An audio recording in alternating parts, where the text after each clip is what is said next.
बघा इथे दोन पार्टिशन आहे, सी आणि डी आहे की नाही.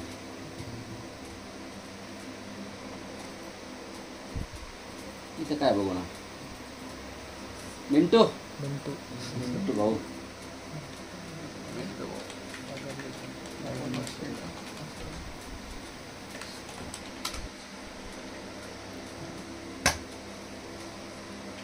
आज इथं पण सारखा भांग पडला बा.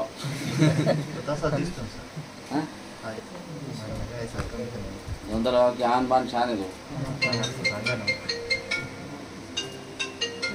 इथे आता एक सिस्टीम आहे क्लायंट 65 नावाचं आहे ना, क्लायंट 65 नावाचं सिस्टीम आहे. या ठिकाणी आपण बघा आता तुम्हाला मी पहिल्यापासून दाखवतो सगळं. याच्यावरती तुम्ही जर आले, माय कम्प्युटर जर ओपन जर केलं, माय कम्प्युटर ओपन झाल्यानंतर हे असं तुमच्या समोर येतं बरोबर. आता याच्यामध्ये फक्त आणि फक्त एकच पार्टिशन आहे सी. आता डी तर हा DVD ड्राईव्ह आहे. आपलं जे विंडोज ऑपरेटिंग सिस्टम आहे का त्याची DVD आपण इजेक्ट केली, याच्यात काहीच नाही. समजलं तुम्हाला, हे DVDचं होतं फक्त. डी ड्राईव्ह म्हणजे DVD ड्राईव्ह. फक्त हार्ड डिस्कमध्ये किती पार्टिशन आहे, एक. पूर्ण 100 GB एक येते, पूर्ण 100 GB आहे. मग तुम्हाला जर असं वाटतं की तुम्हाला इथं नवीन पार्टिशन बनवायचं आहे अजून एक, तर त्यासाठी तुमच्याकडे डिस्कमध्ये स्पेस खाली पाहिजे. त्याला अनअलोकेटेड स्पेस म्हणतो. कोणती? तर अनअलोकेटेड स्पेस जर खाली असेल तर तुम्ही अजून पार्टिशन बनवा. पण जर अनअलोकेटेड स्पेस जर तुमच्याकडे नसेल तर तुम्ही पार्टिशन बनवू शकत नाही. मग दुसरी हार्ड डिस्क लावा, दुसऱ्या हार्ड डिस्क लावून तिच्यामध्ये पार्टिशन बनवा. बरोबर आहे की नाही? तुम्ही असं करू शकता. पण आता बघा इथं लक्ष द्या. तर आपण आता डिस्क मॅनेजमेंटमध्ये जाऊ आणि डिस्क मॅनेजमेंटमध्ये जाऊन पाहू का खरोखर खाली जागा आहे की तिथं. इथून नाही करणार तुम्हाला खाली जागा आहे की. त्यासाठी डिस्क मॅनेजमेंट टूल आहे. डिस्क मॅनेजमेंटमध्ये जाऊन तुम्हाला बघावं लागेल. आता डिस्क मॅनेजमेंटमध्ये जाण्याच्या वेगवेगळ्या पद्धती. पहिली पद्धत, तुम्ही रनमध्ये जर गेले की सरळ कमांड द्या, डिस्क mgmt.msc. ही कमांड जर तुम्ही दिली तर डिस्क मॅनेजमेंटचा एक सेपरेट कन्सोल ओपन होईल. ते बघा. आणि हा कन्सोल ओपन झाल्यानंतर हे बघा डिस्क मॅनेजमेंट ओपन झालं. आणि त्याचं म्हणणं असं आहे की हे टोटल डिस्क 0 ही पुरी हार्ड डिस्क 100 GB आणि त्याच्यामध्ये पुरं 100 GB. बघा एक सिस्टीम जर पार्टिशन आहे ज्याला ड्राईव्ह लेटर नसतं आणि तुम्ही सी ड्राईव्ह बनवलेला आहे 99.66 GB म्हणजे 100 GB. तर 100 GBचं सी ड्राईव्ह तुम्ही बनवलेलं आहे. आता जागाच खाली नाही. अनअलोकेटेड स्पेस म्हणजे अशी ब्लॅक कलरमध्ये दिसते आहे का अनअलोकेटेड. इथं कुठं हे नेव्ही ब्लू कलर आहे. नेव्ही ब्लू म्हणजे प्रायमरी पार्टिशन. हे प्रायमरी पार्टिशन बनलेली इथं. म्हणजे तुमच्याकडे जागा खाली जागाच नाही. तर कसं तुम्ही बनवणार पार्टिशन का का बरोबर आहे. तर बघा इथं कळलं तुम्हाला. डिस्क मॅनेजमेंटमध्ये जाण्याची अजून पद्धती बघा. डिस्क मॅनेजमेंटमध्ये जाण्यासाठी तुम्ही कंट्रोल पॅनलमध्ये जा. इथूनही तुम्हाला डिस्क मॅनेजमेंटमध्ये जाते. कंट्रोल पॅनलमध्ये आले. कंट्रोल पॅनलमध्ये ॲडमिनिस्ट्रेटिव्ह टूल्स आणि ॲडमिनिस्ट्रेटिव्ह टूल्समध्ये आल्यानंतर इथं असतं बघा कम्प्युटर मॅनेजमेंट. काय असतं? मग कम्प्युटर मॅनेजमेंटला जर तुम्ही डबल क्लिक जर केलं तर कम्प्युटर मॅनेजमेंटमध्ये असतं. मग इथं डिस्क मॅनेजमेंट बघा, स्टोरेज बघा इथं डिस्क मॅनेजमेंट. हेच तुमचा डिस्कचा लेआउट आहे. किंवा एक काम करा, माय कम्प्युटरवरती राईट क्लिक करा. माय कम्प्युटर दिस पीस इथं राईट क्लिक करून इथूनही तुम्ही मॅनेजमध्ये जाऊ शकता आणि इथूनही तुम्ही कम्प्युटर मॅनेजमेंट उघडेल. मग इथं आल्यानंतर इथं पण डिस्क मॅनेजमेंट असतंच. तुम्हाला जर सेपरेट कन्सोल पाहिजे डिस्क मॅनेजमेंटचा तर सेपरेट कन्सोल पाहिजे असेल तर हीच कमांड तुम्हाला मग डिस्क mgmt. डिस्क मॅनेजमेंटचा कन्सोल ओपन होतो. आणि ओपन झाल्यानंतर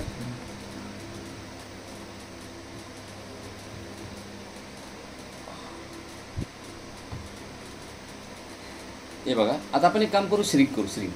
आपण नंतर नवीन हार्ड डिस्क लावून पार्टिशन बनवण्यापेक्षा याच्यामध्ये जागा खाली करू. बघा आता काय करायचं, 100 GBचा सी ना, याला राईट क्लिक करायचं सी ड्राईव्हला. बघा इथं ऑप्शन आहे श्रिंक व्हॉल्यूम म्हणजे श्रिंक पार्टिशन. श्रिंक व्हॉल्यूम म्हणजे पार्टिशन. बघा पार्टिशनला व्हॉल्यूम म्हणतात, त्याला ड्राईव्ह पण म्हणतात. ठीक आहे. हे बघा श्रिंक व्हॉल्यूम.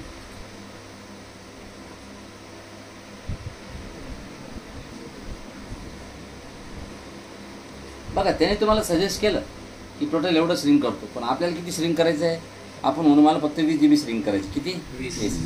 आता कसं असं माहिती आहे का, तुम्ही बघा इथं साईज द्यावं लागते MB मध्ये. कशामध्ये? MB. आणि तुम्हाला माहिती आहे 1024 MB म्हणजे 1 GB. 1024 KB म्हणजे 1 MB. म्हणजे टोटल ह्या ठिकाणी तुम्हाला जर 20 GB द्यायची असेल तर 1024 गुणिले 20. बघा मी तर म्हणतो ना, सरळ सरळ 20 वरती 3 शून्य लावून टाका. 20,000 MB. ओबडधोबड भाषेत काय म्हणू आपण, 1000 MB म्हणजे 1 GB. तसं नसतं ते, 1024 MB म्हणजेच 1 GB होतं. पण तुम्हाला खायचं आहे ते, तिकडे गेलं का इकडे गेलं काय फरक. तुम्हाला एकदम ॲक्युरेट डी ड्राईव्ह एकदम 20 GB बनवायचा, मग तुम्हाला ते 1024 म्हणजे कसं असतं माहिती का ॲक्च्युली. बघा तुम्ही जर कॅल्सी जर ओपन जर केला, काय ओपन केला, कॅल्सी म्हणजे कॅल्क्युलेटर. कॅल्क्युलेटरमध्ये तुम्हाला असं कॅल्क्युलेशन करावं लागेल, 1024 गुणिले 20 किंवा 20 गुणिले 1024 सारखीच गोष्ट, बरोबर आहे. 20,480 MB म्हणजेच 20 GB. पण आपण काय दिलं तिथं, मग ते 20 GB बनेल का ते, नाही. कारण की 20 GB म्हणजे 20,480 MB याचा 20 GB होतं. पण इथे किती आपण किती टाकला, 20,000 म्हणजे ते 19 पॉईंट समथिंग GB बनेल, जवळपास 19.5 GB. काय रे मला वाटलं फीस टाकली तर 20,000 MB श्रिंक. बघा तुम्ही जर बघितलं ना, आता बघा ती जागा कट होईल. हे बघा आता हा झाला 80.13 GB. सी 100 होता ना पहिले, 80.13 झाला, तिकडे 19.53. तो म्हणलं 19.5 GB होईल तो. कारण की जवळपास 480 MB आपण दिलाच नाही त्याला. आपण फक्त 1000च्या यानं पकडलं, 1000 गुणिले 20 केले आपण, असे ते 20,000. तर ॲक्च्युली तसं नसतं. 1 MB म्हणजे 1 GB म्हणजे किती, 1024 MB. असे 24 वरती 20 वेळेस ते 24 480 होतात. जाऊ द्या ना, आपल्याला काहीच थोडी. आता तुम्ही सांगा वरची अर्धा GB तुम्हाला याला नाही मिळणार डीला, मग ती वाय गेली तुमची, ती सीमध्ये पडेलच. तिकडे टाका तुम्हाला काय टाकायचं. तर बस आता हे अनअलोकेटेड स्पेस तयार झाली. मग याला तुम्ही राईट क्लिक जर केलं, न्यू सिम्पल वॉल्यूम, म्हणजे तुम्ही एक नवीन वॉल्यूम बनवणार. हे बघा न्यू वॉल्यूम, नेक्स्ट,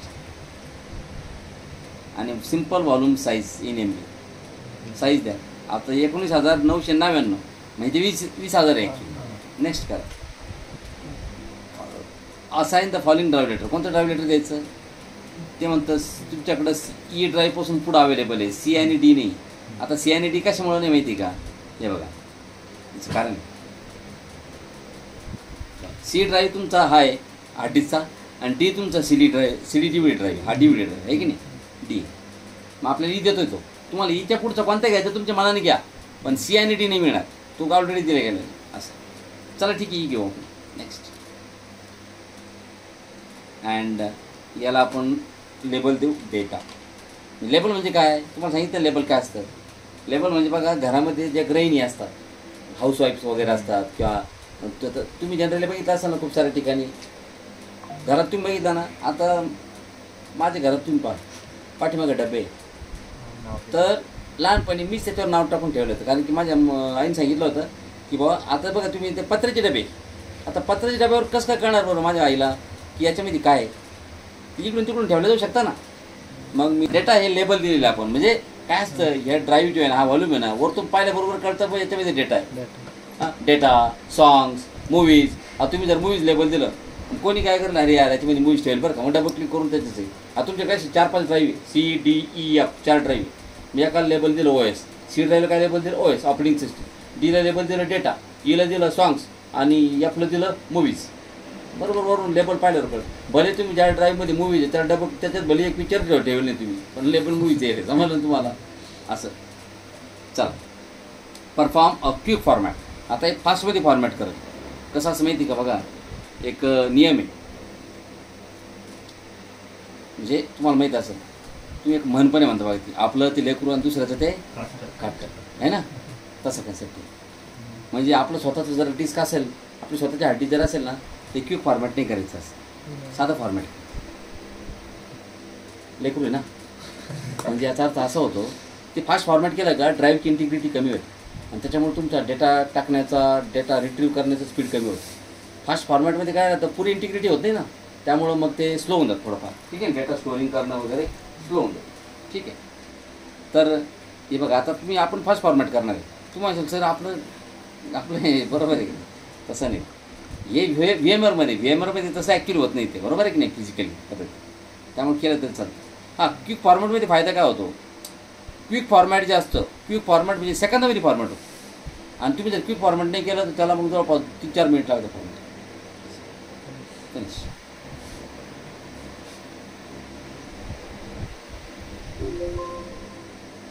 हे बघा, डेटा ई ड्राईव्ह झालं फॉर्मॅट, डेटा लेबल आलं. आणि आता बघा तुम्ही माय कम्प्युटरमध्ये गेले तर थोड्या वेळापूर्वी फक्त इथे किती काय दिसत होतं तुम्हाला, हे बघा इथं फक्त सी होतं. आता बघा सी आलं आणि ई पण आलं. हे बघा सी आणि ई. पण आता तुम्हाला काय वाटतं भाऊ, यार हे मधलं डी आहे ना माझ्या डोळ्यात चालतं आहे. म्हणजे ॲक्च्युली पाहायला गेलं तर ई ड्राईव्ह जे आहे ना, ई ड्राईव्ह मला पहिले डी पाहिजे, सी नंतर मला हार्डीचा डी पाहिजे, मग नंतर हे जे दिसतं तुम्हाला डी आहे डीवालं हे सी डी ड्राईव्ह हे नंतर पाहिजे. अजून एक करतो तुम्हाला काय करायचं आता बघा, डिस्क मॅनेजमेंटमध्ये जा. डिस्क मॅनेजमेंटमध्ये गेल्यानंतर हा जो हार्ड डिस्कचा ड्राईव्ह दिसतो तुम्हाला नाही, पण ते करा. आता एक काम करू, हे जे हार्ड डिस्कचा ड्राईव्ह दिसतो का DVD ड्राईव्ह, याला राईट क्लिक करा, याला म्हणायचं change drive letter and paths. आणि याचा ड्राईव्ह लेटर डी आहे ना, हा रिमूव्ह करा. बघा तिथं ड्राईव्ह लेटर्स काढून टाकले. आता ईवरती आले का, राईट क्लिक करा, change drive letter and paths. बघा याचा ड्राईव्ह लेटर चेंज करा आता, आणि याला डी बघा डी खाली झाला आता, आहे की नाही, त्यावरती आला की नाही, कारण तो डी उडून टाकला त्याचा आपण. आता त्याला ड्राईव्ह लेटर नाही. ओके येस, म्हणजे आपण आता सी नंतर हा डी बनवला. बघा माय कम्प्युटरमध्ये जा तुम्ही, तुमचा ड्राईव्ह गेला बघा निघून, तो कोणता DVD ड्राईव्ह गेला की नाही निघून, कारण की त्याला ज्याला ड्राईव्ह लेटर नसतं ना ते ड्राईव्ह समोर दिसत नाही तुम्हाला. आता बघा तुम्हाला 3 ड्राईव्ह आहे डिस्कमध्ये, हा आणि हा, पण समोर किती दिसत आहे तुम्हाला, कारण की हा जो सिस्टीम रिझर बघायला ड्राईव्ह लेटर नाही आहे का, मग ज्याला ड्राईव्ह लेटर नसतं ना ते समोर दिसत नाही तुमचं. आता याला काय करा, मग DVD ड्राईव्हला राईट क्लिक करा, change drive letter and paths add करा. बघा तिथं बरोबर ई आला, बस नेक्स्ट अवेलेबल ई आहे, ई देऊन टाका, झालं का, ई आला. हार्ड डिस्कचा ड्राईव्ह सी, हार्ड डिस्कचा ड्राईव्ह डी, आणि हा तुम्ही नंतर जो CD DVD ड्राईव्ह ई. आता डी ड्राईव्हमध्ये काहीच नाही, 0. आपण आता जस्ट बनवला, त्याच्यामध्ये फाईल टाकली नाही, काहीच नाही आपण अजून. तुम्ही त्याच्यामध्ये आता डेटा स्टोअर करू शकता. तुम्हाला काय फाईल टाकायची वगैरे ते तुम्ही त्याच्यामध्ये टाकू शकता.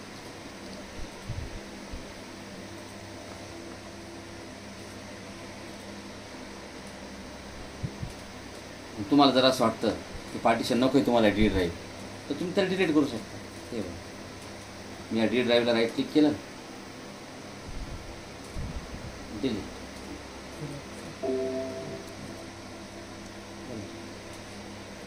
तुम्हाला जर असं वाटतं सी ड्राईव्ह ना 80 GB मला वाढवायचं आहे, ही 19 GB दिसते का, ही मला इथं लावायची सीला. मग सी ड्राईव्हला राईट क्लिक करायचं आणि तिथं ऑप्शन बघा एक्सटेंड म्हणून. मग ते काय म्हणतं, इकडं बाजूला 19,999 MB खाली पडलेली, ती घेऊ का, मग त्याला मला घेऊन टाक.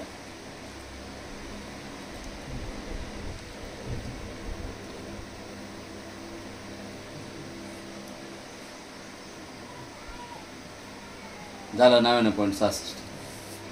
ते माय कम्प्युटरमध्ये या, पुन्हा आपलं तसंच बघा. ते तुम्हाला इथं गण दाखवतं 80.1 GB, पण ते आता लगेच चेंज होईल बघा, आहे का 99.6 आहे. तर आपण आता या ठिकाणी काय शिकलो की डिस्क मॅनेजमेंट टूल वापरून कशा पद्धतीनं हार्ड डिस्कमध्ये पार्टिशन बनवतात, कसं पार्टिशन फॉर्मॅट करतात, कसं पार्टिशन श्रिंक करतात, कसं पार्टिशन एक्सटेंड करतात, बरोबर आहे. हे प्रॅक्टिकल आपण इथं स्टडी केलं. आता माझ्या मते दुसरं प्रॅक्टिकल घ्यायचं.